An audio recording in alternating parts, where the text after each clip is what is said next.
आता जिल्हा परिषद आणि पंचायत समिती गटाचे गणाचे निकाल सर्व आता हाती आलेले आहेत. संपूर्ण मतमोजणी पूर्ण झालेली आहे.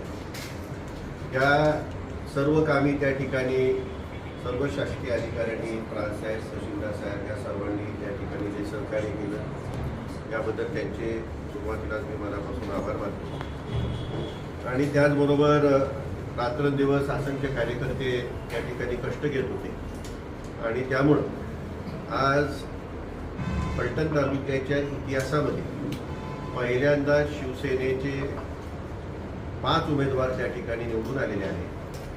फलटण तालुक्यामधील 8 उमेदवार पैकी 5 उमेदवार हे शिवसेनेचे निवडून आलेले आहेत आणि फलटण तालुक्यातील पंचायत समितीच्या गणामध्ये 16 पैकी 8 उमेदवार हे शिवसेनेचे निवडून आलेले. पहिल्यांदाच एवढ्या मोठ्या प्रमाणामध्ये शिवसेनेला या ठिकाणी फार मोठं यश प्राप्त झालं. या ठिकाणी आदरणीय उपमुख्यमंत्री एकनाथरावजी शिंदे साहेबांचे यांनी जी आम्हाला पक्षाच्या माध्यमातून जी ताकद दिली त्याबद्दल मनापासून मी त्यांचे आभार मानतो. त्याचबरोबर आमचे संपर्क प्रमुख खडसे साहेब, अध्यक्ष जाधव साहेब आणि पालकमंत्री शंभूराज देसाई साहेब यांनी सुद्धा चांगल्या प्रकारे हा पक्ष वाढवण्यासाठी आम्हाला जी ताकद दिली याबद्दल सुद्धा मी त्यांचे आभार मानू इच्छितो. पक्ष फलटण तालुक्यासाठी नवा आहे आणि तरीसुद्धा एवढं चांगलं घवघवीत यश या ठिकाणी शिवसेनेला मिळालेलं आहे. काही आमचे उमेदवार अगदी कमी मतांनी त्या ठिकाणी अयशस्वी झालेले आहेत, परंतु तरीसुद्धा एकंदरीत सर्वच राजकीय पार्श्वभूमीवर या ठिकाणी अत्यंत चांगल्या प्रकारचं यश प्राप्त झालं याविषयी काही शंका नाही. आपण विधानसभेच्या निवडणुकीनंतर नगरपालिकेच्या निवडणुका लागल्या होत्या आणि त्यावेळेला अगदी नगरपालिकेच्या निवडणुकीच्या प्रक्रियेमध्ये शिवसेनेमध्ये जायचा आम्ही सर्वांनी निर्णय घेतला. या ठिकाणी श्रीमंत राजे उपस्थित आहेत. ते नगराध्यक्षपदासाठी अगदी ऐनवेळी त्या ठिकाणी त्यांनी उमेदवारी त्या ठिकाणी त्यांनी दिली आणि त्याचबरोबर अनेक उमेदवार अगदी ऐनवेळी त्या ठिकाणी उभे राहिले होते. तिथं अत्यंत कमी मताधिक्याने आपल्याला तिथं अपयश जरी आलेलं असलं तरी त्याची संपूर्ण भरपाई आता या ठिकाणी पंचायत समिती जिल्हा परिषदेच्या निवडणुकीमध्ये या ठिकाणी फलटण तालुक्यातील जनतेने करून दिली आहे असं म्हटलं तर चुकीचं होणार नाही. आणि म्हणून या मी सर्व मतदारांचे मनापासून या ठिकाणी आभार मानतो. बाबा, आज एकनाथ शिंदेचा वाढदिवस आहे आणि आज आपला यशाबद्दल त्यांना काय सांगाल?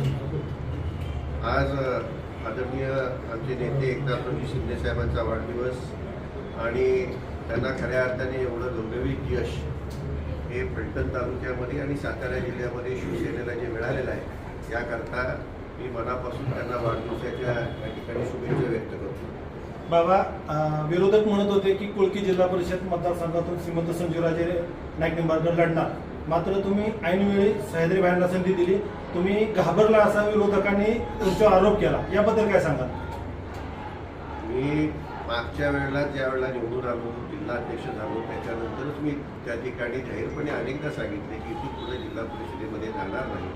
ऐन वेळेला काही घडलेलं नाही आणि घाबरण्याचा विषयच येत नाही. तुम्ही राजकारणात आल्यानंतर या ठिकाणी कुठे यश अपयश येत असतं, त्यामुळे घाबरण्याचा कुठंच त्या ठिकाणी विषय येत नाही. बाबा, पंचायत समितीमध्ये काय केली जनतेने? 8 तुम्हाला दिले त्यांना म्हणा, त्याकडे तुम्ही बघा, पंचायत समितीमध्ये 8 शिवसेनेचे आहेत. भाजपचे किती आहेत मला माहिती नाही. 5च भाजपचे आहेत, 3 राष्ट्रवादी, 3 राष्ट्रवादीचे. म्हणजे पंचायत समितीमध्ये काही भाजपचं वर्चस्व आहे असं अजिबात चित्र नाही.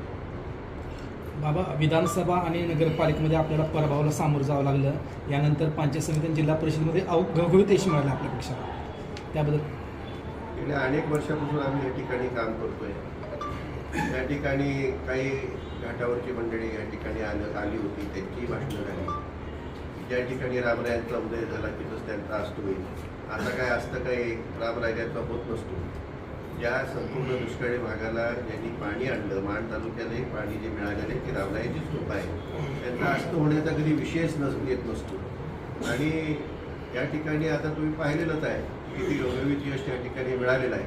आणि मान तालुक्याची तुम्हाला माहिती असेल काय मान तालुक्यामध्ये झालेलं आहे, तिथं सुद्धा अत्यंत चांगल्या प्रकारचं यश त्या ठिकाणी हे जे वल्गना करणारे आणि खाली येऊन त्या ठिकाणी मोठी मोठी भाषण देणारे आहेत, त्यांचं काय झालं आहे की तुम्हाला कल्पना असेल, त्यांचा तिथं पूर्णपणे त्या ठिकाणी सफाचट झालेला आहे, त्याची तुम्हाला सर्वांना माहिती असेल. कोळकी जिल्हा परिषद गट जवळपास 3000 मताच्या मताधिक्याने विजय झालेला दिसतोय आपल्याला, आणि तो नेहमीच आपला बालेकिल्ला मानला जात होता. परंतु तरी देखील विरोधक तुमच्यावरती चुकीचा आरोप करत होते. बरड जिल्हा त्याच पद्धतीनं आपण यापूर्वी बरड जिल्हा परिषद गटामधून स्वतः निवडणूक लढवली होती. त्याचबरोबर तरडगाव मतदारसंघात आपण निवडणूक लढवली होती. तिन्ही गट आज शिवसेनेने जिंकलेले आहेत. साखरवाडीचा गट सुद्धा आपण जिंकलेला आहे. तुम्ही मागाशीच म्हटला ज्यावेळेला अडचणीचा काळ होता आणि 2 वेळा गिरवीतूनच उभा होता, आणि त्यावेळेला अटीतटीची आणि अडचणीच्या काळातच ते तो उभा होतो. असं काही त्यावेळेला त्या ठिकाणी ती निवडणूक सोपी होती असा कधीच भाग नव्हता. त्यामुळे ज्या वेळी त्या ठिकाणी निवडणुकीमध्ये आपल्याला काही वेळेला त्या ठिकाणी रिस्क घेऊन काम करावं लागतं, ते केलेलं आहे. आता जिल्हा परिषद पंचायत समितीमध्ये तरुणांनी त्या ठिकाणी काम करावं. माझ्या निम्म्या वयाचे तिथं आता मुलं त्या ठिकाणी जिल्हा परिषद पंचायत समितीमध्ये असतील, आणि आपण थोडं वरच्या राजकारणामध्ये त्या ठिकाणी जावं अशा विचाराने तो खरा घेतलेला निर्णय आहे. तिथून घाबरायचा प्रश्नच येत नाही. आपण जीव तोडून सगळ्यांनीच कामं केली, त्यामुळं हे सर्व चित्र आज आपल्याला दिसत आहे. आणि ह्या सर्व पार्श्वभूमीवर अनेकांच्या मनात त्या ठिकाणी शंका होती की ह्या निवडणुकांचं काय होणार. लोकांनी त्या ठिकाणी दाखवलं आणि लोक आमच्याबरोबर या अडचणीच्या काळात देखील ठामपणे उभे आहेत. अनेक आमच्यामधूनच गेलेले आहेत. आमची कार्यकर्ता निर्माण करण्याची फॅक्टरी आहे, काहींची आयात त्या ठिकाणी करण्याची मानसिकता आहे. आणि चांगले कार्यकर्ते त्यांनी त्या ठिकाणी वेगवेगळ्या कारणाने ओढून घेतले. पण आता मला खात्री आहे आदरणीय शिंदेसाहेबांना शिवसेनेची आम्हाला जी ताकद मिळते, आता कुणीही कार्यकर्ता कुठं जाणार नाही. आणि आम्ही आता नवीन तरुण कार्यकर्ते त्या ठिकाणी ताकदीने निर्माण करणार आहे की ज्यांच्या माध्यमातून शिवसेना पक्ष आणि त्याचबरोबर फलटण तालुक्याचा विकास साध्य कसा होईल अशा दृष्टिकोनातून इथून पुढच्या काळामध्ये शिवसेनेचा पक्ष वाढवण्याच्या दृष्टीने पूर्ण ताकदीने आम्ही उतरणार आहोत. 1992 सालापासून तुम्ही 6 वेळा जिल्हा परिषद निवडणूक लढवली, 6 वेळा जिंकला तुम्ही. त्यावेळेच्या निवडणुका आणि ह्या वेळेची 2026 ची निवडणूक याकडे कसं बघताय माझा बाबा? आणि बाबा ह्या प्रश्नाला जोडून एक प्रश्न विचारतो मी. ही आत्ताची निवडणूक तुम्हाला आव्हानात्मक वाटली का अशी मागच्या निवडणुकीपेक्षा? आणि दुसरा विषय तुम्ही आता आता तुम्हीच बघताय निवडणुका कशा प्रकारे चाललेल्या आहेत. त्यामुळं आमची जी मानसिकतेतून आम्ही जे राजकारणात आलो किंवा ज्या पद्धतीने कामाला सुरुवात केली की कामातूनच आम्ही लोकांसमोर जाणार, ही मानसिकता कधीच बदलणार. पण आजची जी निवडणूक आहे ही विकासाची कामं इतर गोष्टी अनेकदा बाजूला राहतात आणि वेगळ्या प्रकारचं अर्थकारण ते सगळ्यांच्याच कानावर आहे. त्यात काही लढवण्याचा काही विषय नाही. आणि मोठ्या प्रमाणात हा जो विषय चालला आहे तो जर थांबवला नाही तर सर्वसामान्य तुम्हाला इथून पुढच्या निवडणुकीत कुठं उभं राहायलाही तयार होणार नाही. आपल्याला सर्वसामान्य लोकांकडे राहून काम करणारी लोकं पुढं पाहिजे. एवढं जनदानगी पुढं करून चालणार नाही. सर्वच त्या ठिकाणी सर्व थरातले पुढे यायला पाहिजे. आणि त्या दृष्टिकोनातून आपल्याला इथून पुढच्या काळामध्ये ताकदीने त्या ठिकाणी आपल्याला सर्वसामान्य माणूस आणि या अर्थकारणाचं राजकारण, हे दमदाटीचं राजकारण कसं थांबेल अशा दृष्टीनेच आपल्याला इथून पुढच्या काळात काम करावं लागेल. बाबा, हिंगणगाव गटामध्ये धैर्यशील बापू अनपड आघाडीवर होते, पण आता लोकांमध्ये चर्चा आहे की गड आला पण सिंह गेला. काय वाटतं याविषयी? हे अगदी लोक जे म्हणतात ती अगदी वस्तुस्थिती आहे. कारण ते निवडूनच येणार अशा प्रकारची आमच्या सर्वांचीच भावना होती. आणि ते अत्यंत दुःखदायक आहे की एक अत्यंत काम करणारा, आता दत्ताबापू अनपड यांनी किती काम केलं तुम्ही सर्वजण जाणता. आणि त्यामुळं निश्चितच अपेक्षा होती.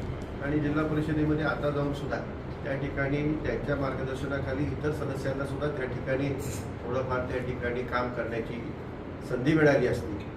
आता दुर्दैवाने ती नाही आहे, परंतु त्यांचं सुद्धा त्या ठिकाणी कशा प्रकारे आपल्याला पुनर्वसन करता येईल याचा विचार आम्ही नक्कीच करणार आहोत. गट आणि गणाची नव्याने रचना झाली होती, अनेक लोक आपल्याला सोडून गेले, तरीही यश आहे. त्याकडे कसं पाहता? मी तेच मागाशी सांगितलं की अनेक लोक जरी सोडून घेतले तरी जनता पाठीशी राहील. आणि तुम्हालाही माहिती आहे की आहे जे सोडून गेले त्यांना कोणी मोठं केलं नाही. हे सर्वांनाच मोठं केले, कोण असा नाही की त्यामध्ये मोठं केलेलं नाही. त्या सर्वांनाच मोठं केलेलं आहे. आणि आता आम्ही तरुण मुलं इथून पुढं, शेवटी मी 92 साली राजकारणात आलो त्यावेळेला काही दुसऱ्यांची आयात केलेली कुणी आम्ही नेते घेतले नाहीत, आम्ही निर्माण केले, तरुण मुलं निर्माण केली. आता सुद्धा तेच करू आम्ही तरुण कार्यकर्ते निर्माण करू आणि त्यांच्या माध्यमातून या ठिकाणी शिवसेना पक्ष बळकट करू. माजी खासदारांनी आमदारांनी आता पत्रकार परिषद घेतली आणि त्यामध्ये त्यांनी सांगितलं की यापूर्वी आमचा जिल्हा परिषदेमध्ये एकच उमेदवार विजय व्हायचा, आता मात्र विजय उमेदवारांची संख्या वाढलेली आहे. फलटण कोरेगावमध्ये 4 विजय उमेदवार झाले, झेडपीमध्ये पंचायत समितीमध्ये संख्या वाढलेली आहे आणि विजयचा आलेख आमचा वाढलेला आहे. याबद्दल काय सांगा? मनाचं समाधान करण्यासाठी या ठिकाणी आता काही आपल्याला म्हणता येऊ शकेल, परंतु आत्ताच्या घटनेला आमदार आमच्या विरोधी आहे आणि संपूर्ण भाजपच्या एकंदर सर्व निवडणूक प्रक्रिया कशा प्रकारे राबविली जाते आपण पाहतो. या ठिकाणी सातारा जिल्हा परिषदमध्ये त्यांना एकट्याच्या ताकदीवरच त्या ठिकाणी त्यांना बहुमत मिळणार होतं. ते काही चित्र झालेलं आपल्याला दिसत नाही. त्यामुळं जिल्ह्यामध्येच कुठं भाजप नव्हती, ते मागच्या वेळेला राष्ट्रीय काँग्रेसमध्ये होते आणि आता सर्वच राजकीय परिस्थिती बदलल्यामुळं थोडंसं चित्र बदललं. परंतु ह्या सर्व परिस्थितीमध्ये लोकांनी ताकदीने आमच्या मागं उभं राहिल्याचं चित्र मात्र या ठिकाणी निश्चितपणे दिसत आहे. बाबा तुम्ही बोला बोला झालं की का कसं